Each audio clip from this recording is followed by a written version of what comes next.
Assalamualaikum warahmatullahi wabarakatuh. Alhamdulillah ala ihsanih wa syukru lahu ala taufiqihi wa amtinanih. Wa ashhadu an la ilaha illallah wahdahu la syarika lah ta'ziman li sya'nih. وأشهد أن نبينا محمدا عبده ورسوله الداعي إلى رضوانه. اللهم صل وسلم على نبينا محمد وعلى آله وأصحابه وإخوانه. يا أيها الذين آمنوا اتقوا الله حق تقاته ولا تموتن إلا وأنتم مسلمون. رب اشرح لي صدري ويسر لي أمري واحلل عقدة من لساني يفقه قولي. اللهم انفعنا بما علمتنا وعلمنا ما ينفعنا وزدنا علما يا رب العالمين. Para jemaah yang mudah-mudahan dimuliakan dan dirahmati oleh Allah Azza wa Jalla, puji dan syukur senantiasa kita aturkan kepada Allah Subhanahu wa taala atas segala limpahan nikmat dan karunia yang telah Allah Subhanahu wa taala berikan kepada kita semua. Sebagaimana salawat serta salam senantiasa kita peruntukkan kepada baginda yang mulia Nabi kita Nabi Muhammad sallallahu alaihi wasallam, begitu pula kepada keluarga beliau, kepada sahabat-sahabat beliau, kepada orang-orang yang selalu berusaha mengikuti dan menapaki jejak beliau hingga akhir zaman kelak. Para jemaah yang Allah muliakan, alhamdulillah, segala puji bagi Allah Subhanahu wa taala yang telah menjadikan kita kembali bermajlis di tempat yang mulia ini. Setelah sekian pekan kita libur, maka kita memohon kepada Allah Subhanahu wa taala, mudah-mudahan Allah Subhanahu wa taala senantiasa menganugerahkan kepada kita keikhlasan dalam setiap langkah-langkah kita menuju majlis-majlis ilmu. Sebagaimana kita memohon kepada Allah Subhanahu wa taala, ya mudah-mudahan dengan sebab usaha kita ini yang datang ke tempat yang mulia ini dalam rangka mendengarkan firman-firman Allah dan sabda-sabda Rasulullah sallallahu alaihi wasallam disampaikan, ini semua menjadikan kita mendapatkan keutamaan-keutamaan yang Rasulullah sallallahu alaihi wasallam janjikan bagi mereka yang mau menghadiri majlis-majlis ilmu. Seperti sabda Nabi sallallahu alaihi wasallam, "Man ghada ila al-masjid la yuridu illa an yata'allama khairan aw yu'allimahu kana ka'ajri hajjin tamma hajjin." Yang artinya barang siapa yang datang ke masjid tujuannya adalah untuk mempelajari kebaikan atau mengajarkannya, niscaya dia akan mendapatkan pahala seperti pahala orang yang haji dengan haji yang sempurna. Begitu pula sabda Nabi sallallahu alaihi wasallam, "Man salaka tariqan yaltamisu fihi 'ilman sahalallahu lahu bi tariqan ilal jannah." Yang artinya barang siapa yang menempuh suatu jalan dalam rangka menuntut ilmu syar'i, niscaya Allah Subhanahu wa taala akan permudah langkahnya menuju syurga. Maka kita mohon kepada Allah Subhanahu wa taala, sebagaimana langkah-langkah kita telah dimudahkan untuk mendatangi majlis ini, mudah-mudahan langkah kita menuju surganya Allah Subhanahu wa taala juga dimudahkan di hari kiamat kelak. Kita mohon kepada Allah Subhanahu wa taala, mudah-mudahan sebagaimana kita dikumpulkan di majlis ini, kita juga bisa berkumpul kembali nanti di surganya Allah Subhanahu wa taala Ya amin ya rabbal alamin. Ikhwanil a'izza, sebelum memasuki pembahasan kita dari kitab Usulul Iman fi Daw'il Kitab was Sunnah, ya kita saling mengingatkan bahwasanya selepas bulan Ramadan ini hendaknya kita terus berdoa, minta kepada Allah Subhanahu wa taala agar amal soleh yang kita lakukan di dalamnya semuanya diterima oleh Allah Subhanahu wa taala. Sebagaimana para salafus soleh terdahulu disebutkan oleh Mu'alla ibn Fadl rahimahullah bahwasanya para salafus soleh, para sahabat dan generasi terbaik setelah mereka itu 6 bulan. 6 bulan setelah bulan Ramadan itu mereka terus minta kepada Allah Subhanahu wa taala agar amal soleh mereka itu diterima. Ya, padahal mereka orang-orang yang mulia, orang-orang yang keikhlasannya luar biasa. Nah, kita kadang yang jauh tingkatannya dari para sahabat, yang keikhlasannya tentu di bawah para sahabat. Kadang kita ya terlalu kepedean. Dalam artian merasa semua amal ibadah kita itu seolah-olah sudah diterima oleh Allah Azza wa Jalla. Sehingga hampir-hampir kita tidak pernah minta kepada Allah Subhanahu wa taala agar amal ibadah kita itu diterima olehnya. Ya, maka perbanyak yang mengucapkan doa-doa seperti doa yang Rasulullah SAW ajarkan. Allahumma inni as'aluka ilman nafi'an wa rizqan thayyiban wa amalan mutaqabbala. Yang artinya, ya Allah, aku memohon kepadamu ilmu yang bermanfaat, rizki yang baik, begitu pula amalan yang diterima. Berbanyak doa-doa seperti ini. Ya, bahkan sahabat yang mulia Ali bin Abi Thalib radhiyallahu taala anhu beliau mengatakan, "Kanu liqabulil amal ashadda ihtimaman minal amali nafsi," atau kama qala. Jadi kata beliau, dahulu para sahabat perhatian mereka terhadap diterimanya satu amalan itu terkadang lebih besar daripada amalan itu sendiri. Jadi para sahabat terus minta, mohon kepada Allah Subhanahu wa taala agar amal soleh yang dilakukan itu diterima. Kemudian Ali bin Abi Thalib radhiyallahu anhu membaca firman Allah, "Innama yataqabbalu Allahu minal muttaqin." Hanya saja Allah Subhanahu wa taala akan menerima amal soleh itu dari orang-orang yang bertakwa. Begitu pula para jemaah yang Allah muliakan, kita juga saling mengingatkan agar amal soleh yang sudah rutin kita lakukan di bulan Ramadan hendaknya ada kelanjutannya setelah Ramadan ini. Ya, kalau di bulan Ramadan full kita puasa 1 bulan, maka di bulan Syawal, Dzulqa'dah, Dzulhijjah hendaknya ada kelanjutan dari puasa-puasa itu. Khusus di bulan Syawal ini ada puasa Syawal 6 hari. Nah, bagi para jamaah yang mungkin belum menyelesaikan, belum tuntung puasanya, segera diselesaikan. Sekarang kalau tidak salah kita sudah masuk tanggal 14 ya, 15 ya, antara itulah dari bulan Syawal ini masih ada separuh lagi ya.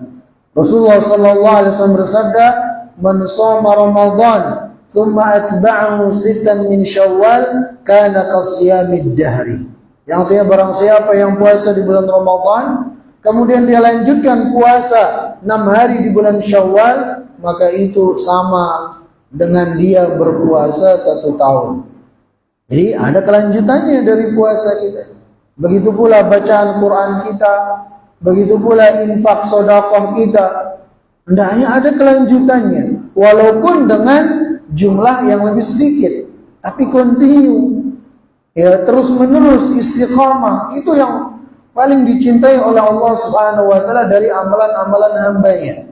Sebagaimana sabda Nabi sallallahu alaihi wasallam, "Ahabbul a'mali ila Allahi adwamuha wa in qalla." Yang artinya amalan yang paling dicintai oleh Allah Subhanahu wa taala adalah amalan yang dilakukan dengan rutin, dengan terus-menerus, continue, berkesinambungan, walaupun jumlahnya sedikit, begitu. Ya, kalau di bulan Ramadan, misalnya kita tiap malam tarawih 11 rakaat, bahkan mungkin ditambah dengan sholat malam. Mari di bulan-bulan setelah Ramadan ini tetap ada sholat malam kita, walaupun dengan jumlah yang lebih sedikit, tidak apa-apa. 5 rakaat kah, atau mungkin 3 rakaat. Yang penting ada kelanjutannya, begitu. Ya, bahkan ketika seseorang dimudahkan untuk melakukan amal soleh, setelah dia melakukan amal soleh tertentu, maka kata Yahya bin Katsir, itu bertanda amal soleh yang dia lakukan pertama itu diterima oleh Allah Subhanahu wa ta'ala. Nah, para jemaah yang mudah-mudahan dimuliakan dan dirahmati oleh Allah Azza wa Jalla, pada kesempatan ini ya kita akan lanjutkan pembahasan kita dari kitab Ushulul Iman, itu penjelasan tentang pokok-pokok keimanan, itu kaitan dengan rukun iman yang 6. Pada pembahasan-pembahasan sebelum Ramadan itu sudah bahas banyak hal tentang rukun iman yang pertama, itu al-imanu billah, beriman kepada Allah Subhanahu wa ta'ala. Ya, kita sudah sampaikan bagaimana konsekuensi atau tuntutan dari beriman kepada Allah Subhanahu wa ta'ala, mulai dari beriman terhadap wujud keberadaan Allah Azza wa Jalla, beriman dengan rububiyah Allah Subhanahu wa ta'ala, beriman dengan uluhiyahnya Allah Subhanahu wa ta'ala, bahwasanya dialah Allah Subhanahu wa ta'ala satu-satu yang berhak untuk diibadahi. Begitu pula beriman dengan nama-nama dan sifat-sifat Allah Subhanahu wa ta'ala, baik yang disebutkan dalam Al-Quranul Karim ataupun dalam hadis-hadis Nabi sallallahu alaihi wasallam. Sudah banyak hal kita sampaikan tentang rukun iman yang pertama. Nah, sekarang kita akan masuk pada rukun iman yang kedua, yaitu al-imanu bil malaikah. Dia beriman kepada malaikat. Jadi semestinya bagi kita untuk lebih merincikan. Ya, selama ini kita memahami rukun iman itu secara global saja. Iman kepada Allah, iman kepada malaikat, iman kepada kitab-kitab, kepada rasul-rasul, hari kiamat dan seterusnya. Maka perlu bagi kita untuk memahami seperti apa sih perincian iman kepada Allah, seperti apa perincian iman kepada malaikat-malaikat dan seterusnya, supaya kita lebih mantap dengan keimanan itu sendiri.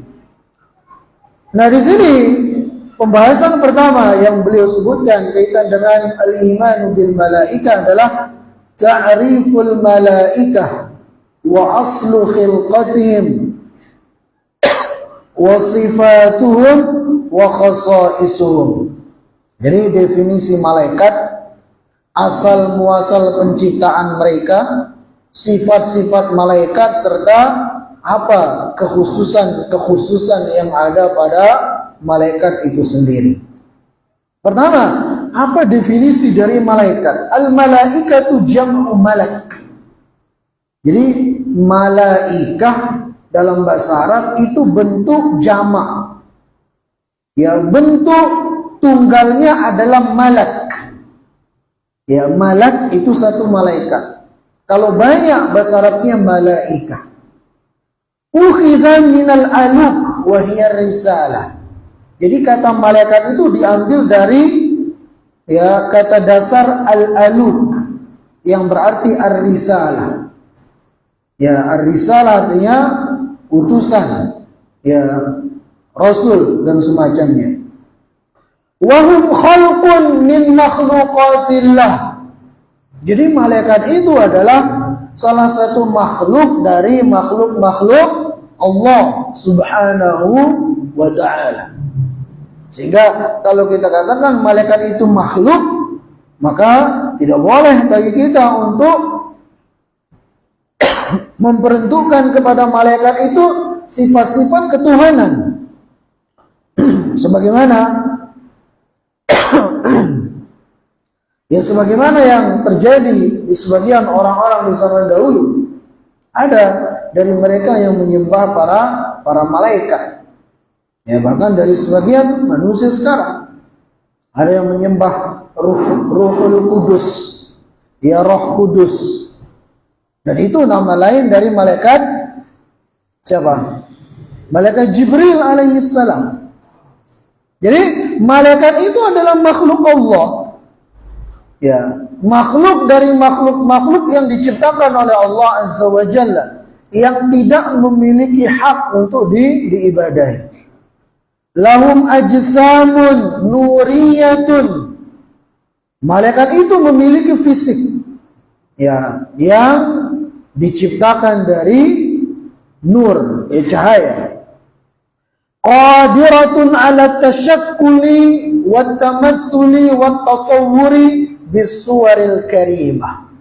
Dan malaikat itu memiliki kemampuan untuk menjelma menjadi apapun yang mereka inginkan, tapi itu biasanya jelmaan mereka itu dalam bentuk sesuatu yang mulia. Ya, malaikat tidak pernah menjelma menjadi sesuatu yang kotor, yang jijik dan semacamnya, enggak. Ya, malaikat kadang menjelma menjadi manusia seperti yang terjadi di zaman Nabi Sallallahu Alaihi Wasallam.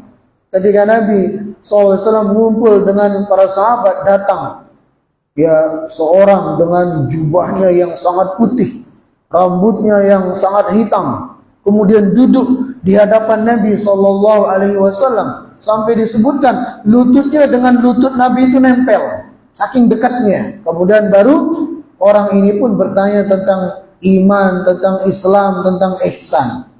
Setelah orang itu pergi, kata Nabi SAW, tahukah kalian siapa yang barusan datang itu? Ya, para sahabat mengatakan tidak tahu ya Rasulullah. Maka kata Nabi SAW, ya innahu Jibril atakum yu'allimukum dinakum. Yang barusan datang itu adalah Jibril. Dia sengaja datang untuk mengajarkan kepada kalian agama kalian. Jadi malaikat Jibril menjelma menjadi ya manusia. Ya, pernah juga ada malaikat yang menjelma menjadi salah seorang sahabat yang bernama Dihyah Al-Kalbi. Ya, dan jelmaan-jelmaan yang lainnya, tapi biasa itu dalam bentuk yang mulia. Walahum quwa 'azimatun wa qudratun kabiratun. Dan malaikat ini adalah makhluk Allah Subhanahu wa ta'ala yang memiliki kekuatan yang luar biasa. Ya, jadi Allah Subhanahu wa ta'ala berikan kepada mereka kekuatan yang jauh lebih besar dibanding kita manusia, bahkan dibanding jin sekalipun. Jadi Allah Azza wa Jalla berikan kekuatan yang lebih terhadap para malaikat itu. Wahum khalqun katsirun la ya'lamu adadahum illallah. Dan malaikat itu jumlahnya sangat banyak, yang tidak ada yang mengetahui jumlahnya kecuali Allah Subhanahu wa ta'ala. Ya, yang kita tahu dari nama-nama malaikat paling yang 10 itu saja. Jibril, Mikail, Israfil, Malakul Maut dan seterusnya. Ya. Sebenarnya malaikat itu jauh lebih banyak, bahkan jumlahnya tidak terhingga. Hanya Allah Subhanahu wa ta'ala yang mengetahuinya. Sebagaimana firman Allah dalam surah Al-Muddathir, "Wa ma ya'lamu junuda rabbika illahu." Dan tidak ada yang mengetahui jumlah tentara Tuhan itu para malaikat illahu, kecuali Dia, Allah Subhanahu wa ta'ala yang Maha mengetahui. Ya, disebutkan di Baitul Ma'mur, di atas langit ketujuh ada tempat namanya Baitul Ma'mur. Di sana para malaikat beribadah kepada Allah. Setiap hari disebutkan dalam hadis yang sahih, masuk ke Baitul Ma'mur itu 70.000 malaikat setiap hari, dan yang masuk tidak akan keluar lagi. berapa jumlahnya malaikat? Sangat banyak. Ya. Nah, jadi wahum khalqun katsirun la ya'lamu adadahum illallah. Malaikat itu jumlahnya sangat banyak, tidak ada yang mengetahui jumlahnya kecuali Allah. Qad ikhtarahumullah wasfahum li'ibadatihi. Allah Subhanahu wa taala telah memilih malaikat ya untuk beribadah kepadanya. Jadi malaikat itu yang disuruh sujud oleh Allah Azza wa Jalla, sujud sampai hari kiamat di Baitul Ma'mur sana. Ya, yang disuruh zikir sampai hari kiamat. Ya. Karena memang mereka itu tidak ada makanan, tidak makan, tidak minum. Makanan dan minumannya adalah zikir kepada Allah Subhanahu wa taala. Ya. Fala ya'sunallaha ma amarahum wa yaf'aluna ma yu'marun. Dan para malaikat itu tidak pernah menentang satupun perintah Allah, enggak ada. Di dalam kamus mereka itu enggak ada namanya kata enggak. Ya, enggak ada namanya menentang perintah Allah. Wa yaf'aluna ma yu'marun. Apapun yang Allah perintah kepada mereka, mereka akan tunduk patuh laksanakan. Ya, itu sifatnya para malaikat. Padahal malaikat itu besarnya luar biasa, nanti disebutkan bagaimana sifat-sifatnya. Ya, disebutkan satu sayap malaikat saja itu bisa menutup ufuk. Nah, baru satu sayap menunjukkan betapa besarnya malaikat itu.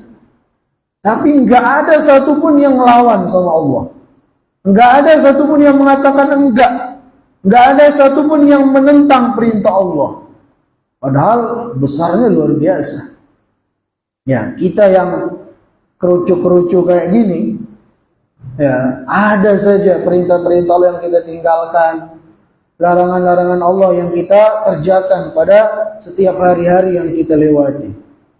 Ya, enggak ada malunya kita semua malaikat.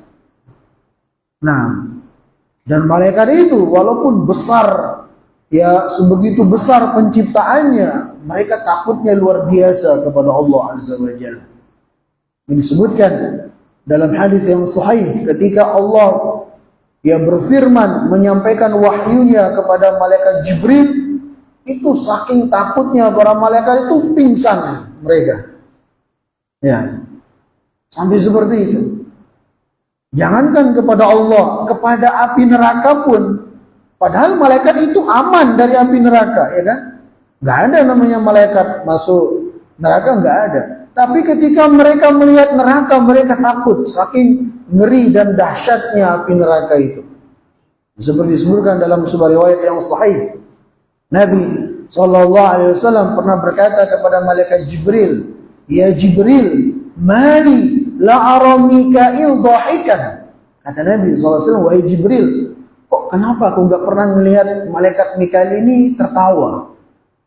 Apa kata malaikat Jibril alaihissalam? Lam yakun Mikail dhahikan mundu an khuliqatin nar. Kata malaikat Jibril, Mikail itu tidak pernah tertawa semenjak api neraka itu diciptakan. Ya, malaikat Mikail tidak pernah tertawa semenjak api neraka diciptakan oleh Allah Azza wa Jalla. Menunjukkan ya betapa ngeri dan dahsyatnya api neraka itu, sehingga sekelas malaikat pun takut. Ya. Sehingga malaikat Mikail nggak pernah tertawa. Nah, kita yang ya seperti kita katakan tadi, kecil-kecil kayak gini, ya tiap hari ngakak terus. Ya. Nah, itu. Jadi malaikat adalah apa? La ya'sunallaha ma amarahum wa yaf'aluna ma yu'marun. Mereka tidak pernah menentang perintah Allah dan mereka selalu tunduk patuh terhadap perintah-perintah Allah Subhanahu wa taala. Kemudian aslu khilqatihim. Setelah kita memahami definisi malaikat, poin yang kedua yang beliau sebutkan di sini adalah aslu khilqatihim. Asal mula penciptaan malaikat itu dari apa? wal maddah allati khalaqallahu minhal malaikah hiyan nur, dan sesuatu yang darinya diciptakan malaikat oleh Allah Subhanahu wa taala adalah an-nur, itu cahaya. Fa an Aisyah radhiyallahu anha qalat qala Rasulullah sallallahu alaihi wasallam, dari Aisyah radhiyallahu taala anha beliau menyebutkan bahwasanya Rasulullah sallallahu alaihi wasallam bersabda, khuliqatil malaikatu min nurin, sesungguhnya malaikat itu diciptakan dari cahaya. Wa khuliqal jan min marijim min nar, sedangkan jin ya itu diciptakan dari api. Ya, jin mulai dari iblis dan keturunannya itu jin diciptakan oleh Allah Subhanahu wa taala dari api. Wa khuliqa Adam mimma wusifa lakum, dan Nabi Adam alaihissalam diciptakan dari apa yang disifatkan kepada kalian, yaitu dari tanah. Ya, ini yang Rasulullah SAW kabarkan kepada kita yang wajib kita imani. Jadi malaikat diciptakan dari cahaya, sedangkan iblis ya dan keturunannya dari jin termasuk syaitan itu dari api. Ya, sedangkan Nabi Adam alaihissalam itu moyang kita diciptakan oleh Allah Subhanahu wa taala dari tanah. Ya. Dan sedikit kita perlebar masalah ini. Jadi Nabi Adam alaihissalam Allah ciptakan langsung sempurna. Ya. Allah ciptakan langsung sempurna. Maka disebutkan dalam Al-Qur'an lima khalaqtu biyadayya, wahai iblis, apa yang menghalangimu untuk sujud kepada Adam yang aku ciptakan langsung dengan ya dua tanganku, firman Allah Azza wa Jalla. Jadi Allah ciptakan langsung sempurna. Maka tidak benar teori yang mengatakan asal muasal manusia itu adalah dari warik, ya, dari monyet atau semacamnya. Ya, mau nggak kita dikatakan moyang kita dari ini? Nggak mau lah. Ya, kita moyang kita dari Adam alaihissalam langsung Allah ciptakan sempurna.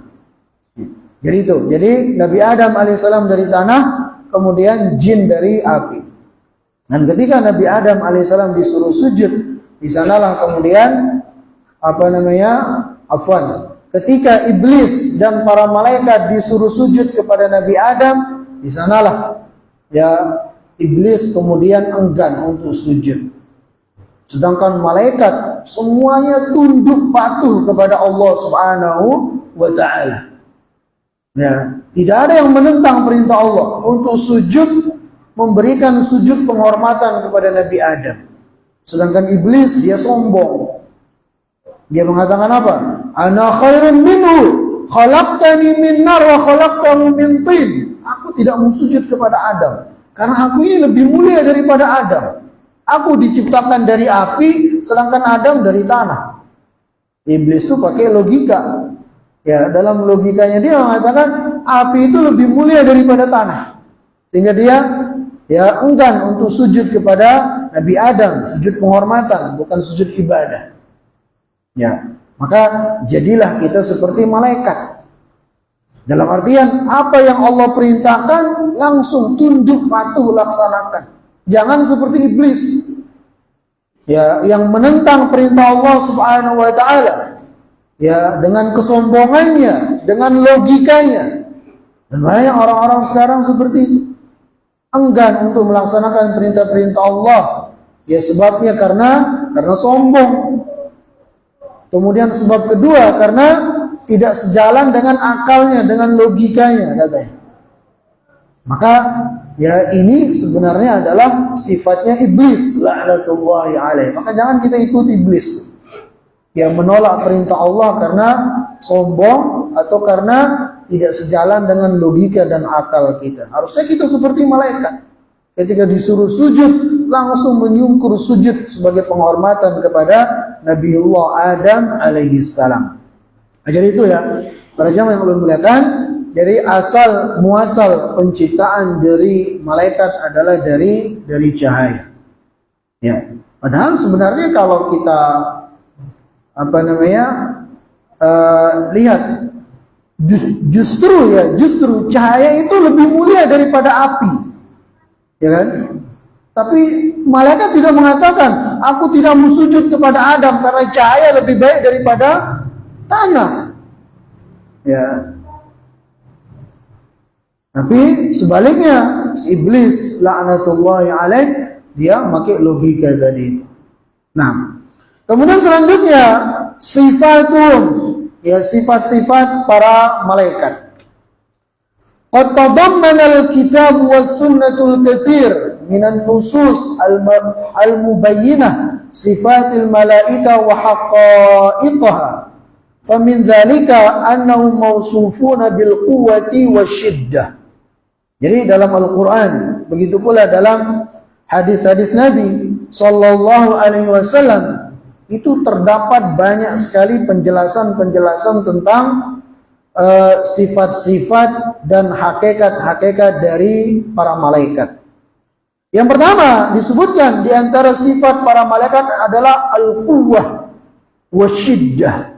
Jadi malaikat itu adalah ya makhluk Allah yang diberikan kekuatan yang luar biasa. Dan ada sebagian mereka yang syiddah, itu keras, bengis. Terutama malaikat-malaikat yang ditugaskan untuk menjaga api neraka. Ya, maka disebutkan dalam Al-Qur'an apa? Ya ayyuhalladzina amanu qu anfusakum wa ahlikum nara wa quduhan nas wal hijaratu 'alaiha malaikatun ghiladun syidad. Wahai orang-orang yang beriman, selamatkanlah diri-diri kalian dan keluarga kalian dari api neraka. Itu neraka yang bahan bakarnya dari manusia dan batu, yang dimana di dalam neraka itu ada malaikat-malaikat yang ghiladun syidad, yang keras dan bengis. Ya, ini diantara sifat malaikat yang Allah Subhanahu wa Ta'ala sebutkan dalam Al-Quran, khususnya malaikat penjaga neraka. Wa qala fi wasfihi aydan. Ya, begitu pula dalam ayat yang lain Allah Subhanahu wa Ta'ala berfirman, 'allamahu syadidul quwa. Sungguh dia itu Muhammad sallallahu alaihi wasallam telah diajari oleh malaikat yang syadidul quwa, yang sangat perkasa, yang sangat kuat. Itu malaikat Jibril alaihi salam. Ya, begitu pula dalam ayat yang lainnya Allah Subhanahu wa Ta'ala berfirman, dzi quwwatin 'inda dzil 'arsy makin. Itu malaikat-malaikat yang memiliki kekuatan. Jadi banyak ayat-ayat yang semakna dengan ini.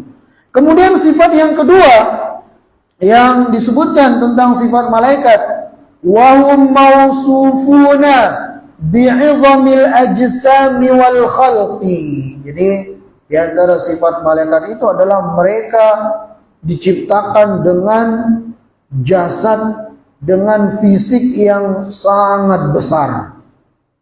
Sebagaimana disebutkan dalam Sahih Muslim dari Aisyah radhiyallahu taala anha, beliau mengatakan, sa'altu Nabi sallallahu alaihi wasallam an ma'na qawlihi ta'ala wa laqad ra'ahu bil ufuqil mubin.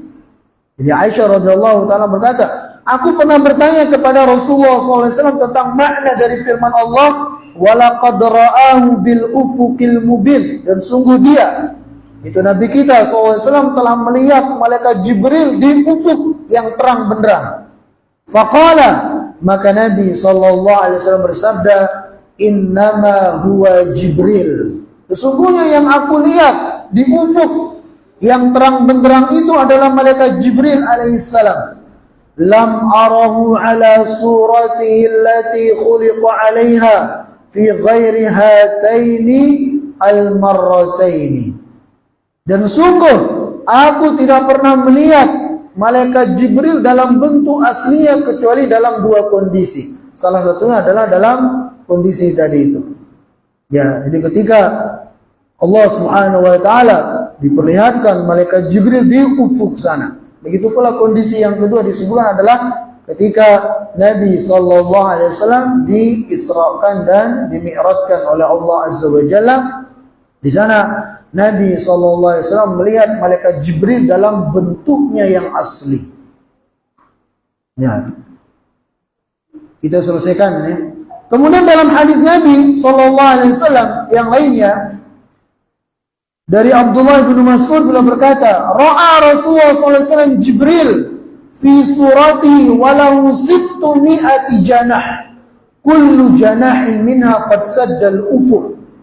Jadi kata Abdullah bin Mas'ud bahwasanya Rasulullah sallallahu alaihi wasallam pernah melihat malaikat Jibril dalam bentuknya yang asli. Di mana malaikat Jibril itu memiliki 700 sayap. Ya, memiliki 700 sayap. Yang satu sayapnya saja itu bisa menutup ufuk. Ini bagaimana besarnya para malaikat. Ya. Sudah Isya? Insyaallah kita lanjut pada kesempatan yang akan datang. Naktafi bihadza. Subhanakallahumma wa bihamdika asyhadu an la ilaha illa anta astaghfiruka wa atubu ilaik. Wassalamu alaikum warahmatullahi wabarakatuh.